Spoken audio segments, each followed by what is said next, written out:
बप्पा रावल की वंश परंपरा में जन्मे मध्यकालीन इतिहास के उस सोरे शिखर एकलिंगनाथ दीवान महाराणा सांगा का देश के सबसे बड़ी पंचायत में अपमान हो जाता है और इसके प्रत्युत्तर में केवल खाना पूर्ति होती है। तब यह सोचने का विषय है कि भारत को राणा सांगा के बारे में बताने में हमसे कहां चूक हुई। शायद हम यह बताने में चूक गए कि जिस इब्राहिम लोदी को राणा सांगा ने खतौली और धौलपुर 2 युद्धों में पराजित कर उसके प्रभुत्व को नष्ट किया, कम से कम उस इब्राहिम लोदी के लिए तो राणा सांगा बाबर को निमंत्रण नहीं दे सकते।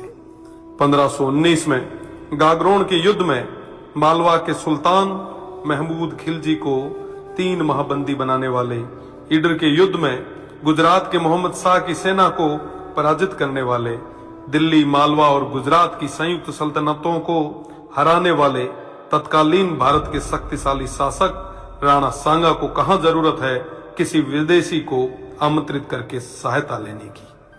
दौलत खान लोदी जैसों के निमंत्रण पर आए बाबर के विरुद्ध मेवाड़ के आसपास के शासकों ने राणा सांगा के झंडे के नीचे बाबर जैसे आक्रांताओं से लोहा लिया।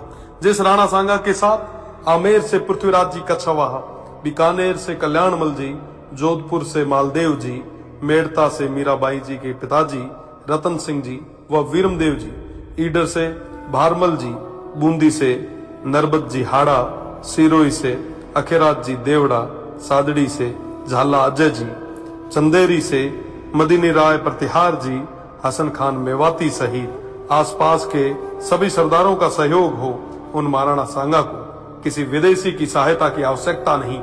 इस संयुक्त मोर्चे के बल पर राणा सांगा तत्कालीन भारत के सबसे शक्तिशाली शासक बने। फलस्वरूप स्वयं बाबर ने राणा सांगा को अपना सबसे बड़ा शत्रु बताया। राणा सांगा ने इस संयुक्त मोर्चे के बल पर बाबर को बयाना के युद्ध में पराजित किया और बाबर की सेना को भागना पड़ा। इसी भागती सेना के मुगल जनरल मंसूर बरसाल लिखते हैं कि राजपूत मृत्यु के देवता हैं और वो हमारी तरह युद्ध से मैदान से भागते नहीं है। खानवा के युद्ध में बाबर के हरावल दस्ते को बुरी तरह नष्ट किया गया। इस युद्ध में क्षत्रिय तलवारों का पहली बार तोपों से सामना हुआ।